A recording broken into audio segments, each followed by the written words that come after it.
did bring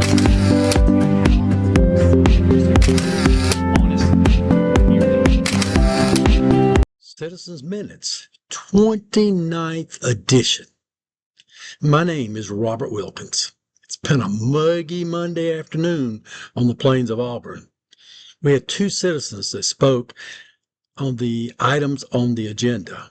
Both citizens spoke on proposed downtown moratorium. We also had two citizens speak at the Open Citizens Forum. One citizen spoke on two road safety issues that are very concerning to him, and he was adamant about it. And the other one spoke about what is big enough in Auburn. Questions? I have go one, if I may. Sure. I think it's a question that's probably in the back of many people's minds. And we're here to consider a moratorium, which is an unusual tool in our kit, I guess. But the question would be, why a moratorium? Was there something that happened? It's a rather sudden thing. It's a rather different tactic to take.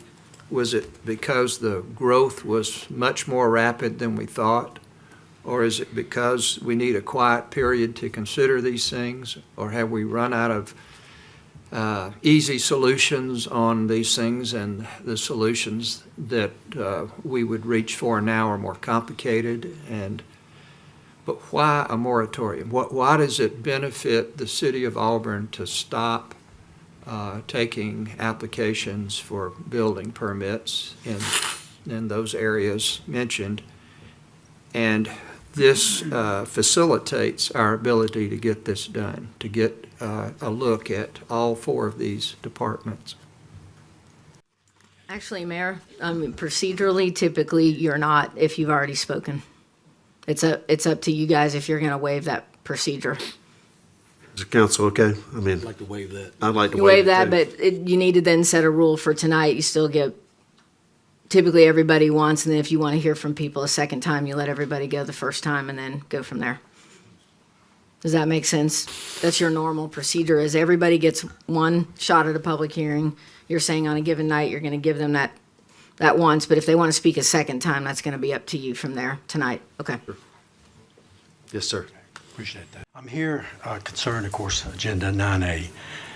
The Loveless Village on the Plains was born in 1839, receiving a charter from the Alabama legislature. This moratorium is not about the immediate stormwater and sewer issue. We pay the most money to our employees than any Alabama city in resolving those structural problems, but it's about future character of Auburn. I recommend permanent moratorium on private dormitory developments downtown because I'm 100% agreement with Tom Haley that it is time, and I say way past time, that the Auburn University build on their own property and stop merging downtown into a university student housing extension.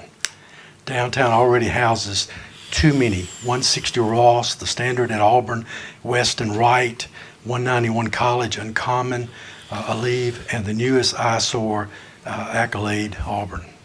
The City of Auburn, the realtors and commercial developers with its council and mayor should develop a task force with a majority of members being Auburn citizens by helping to phase back in the multi-unit development downtown with a re-characterization of the Loveless Village on the Plains. I want to volunteer to be the first citizen to be on that task force.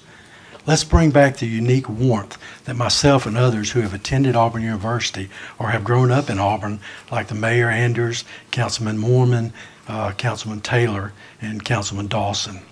There is no need to be to the greed of money as it vastly changes Auburn into a colder, starker, and unimaginative creation that's beginning to engulf the once loveless village on the plains.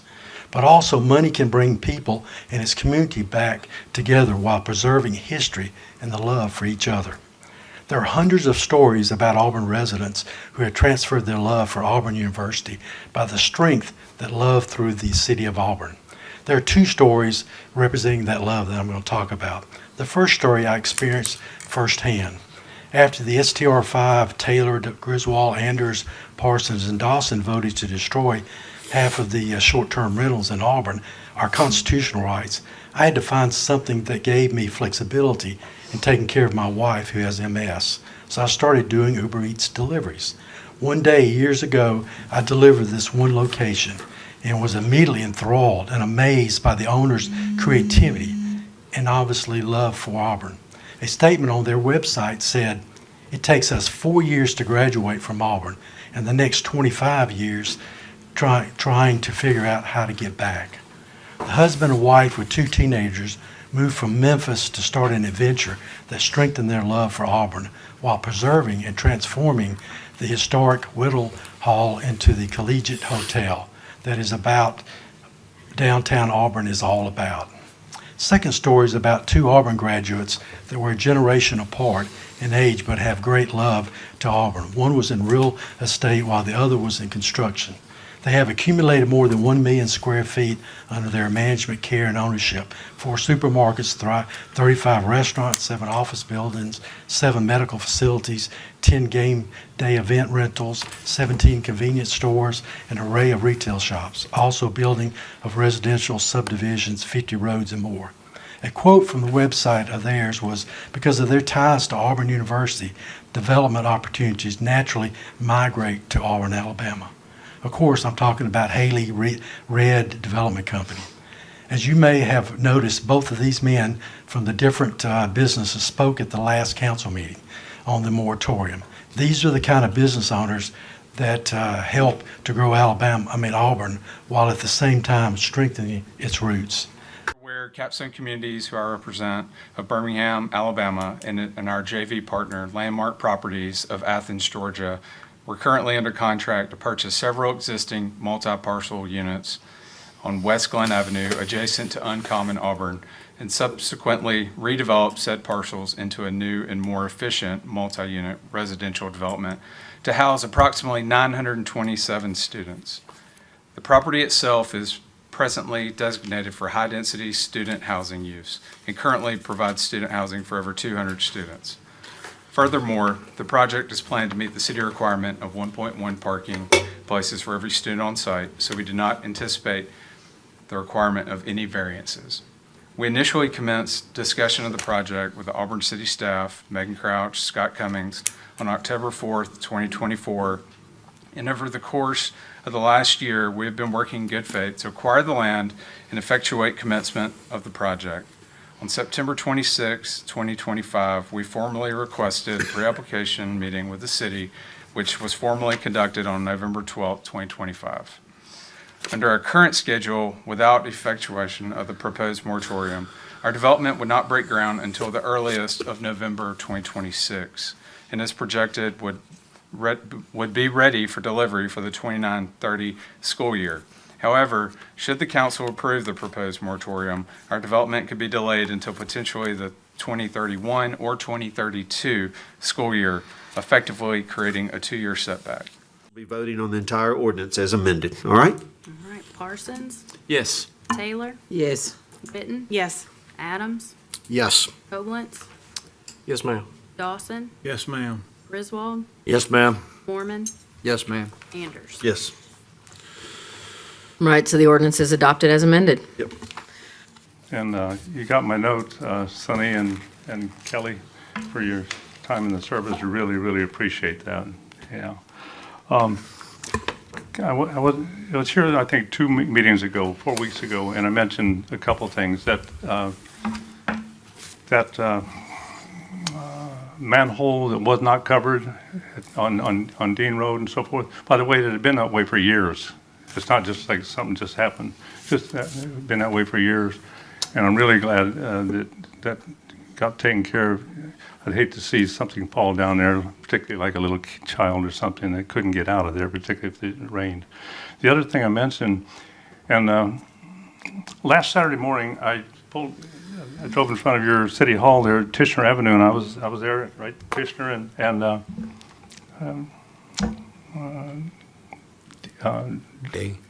Dean. Gay. Gay Street, yes. So, I'm tired. But And then right there, my worst fear was right in front of me. This young lady was walking across. She was a college student, had her little backpack on. She's clearly walking across the street. This guy comes barreling ass up there, and he didn't, I wish I had a dash cam. It had been right there in front of me. He didn't even think about stopping. And she wasn't even thinking about looking. And it's just a real concern. I see something really bad happening there sometimes. I would hate that something like that could injure or worse, maim seriously a student. That intersection, I've been paying attention. That intersection to me is the most dangerous pedestrian crosswalk in downtown Auburn, without a doubt. Because there's 4 or 5 lanes of traffic there that are going all kinds of ways. And the traffic, when it gets on the other side of that breaker bar there, going north, if it's a box truck sort of thing, it obfuscates being able to see any pedestrian. And the pedestrians aren't thinking about looking for a traffic that could really hurt them. So I just really I beg you, I'm telling you right now, I beg you to please take a few minutes, go out there and get out of the city hall and just look at that. And I beg you to do something with that. I would never forgive myself if I hadn't brought this up to you. I can see it happening. I know it's going to happen. And there's no reason to not take some proactive action. We just need one of the very bright and shiny yellow signs. First major decision that this council has made was the business revocation license, and I appreciated back then when y'all did that. The second major decision that y'all have made was a moratorium, and I appreciate that very much. And especially we give thanks to Kelly Griswold and for all the things that you've said, Beth and Whitten and Tyler, and also Max. I thought there were a lot of good questions asked. I hope that y'all include the citizens, because something that you brought up, Councilman Griswold, was that didn't know where it happened. You know, all of a sudden the city brought up the problem, but you did mention the real answer, and that was that citizens have been bringing it up for a long time. I know as long as I have been dealing with the short-term rental stuff, I have also brought that up, and I've actually made videos on that. And I think you're going to have to start including citizens so that when you make decisions, you involve them. And involvement means I believe we need a task force, really bad. Also, I think Auburn University needs to be notified that you might have to do a permanent moratorium on that kind of development in just this area, because we have enough. We have plenty. And I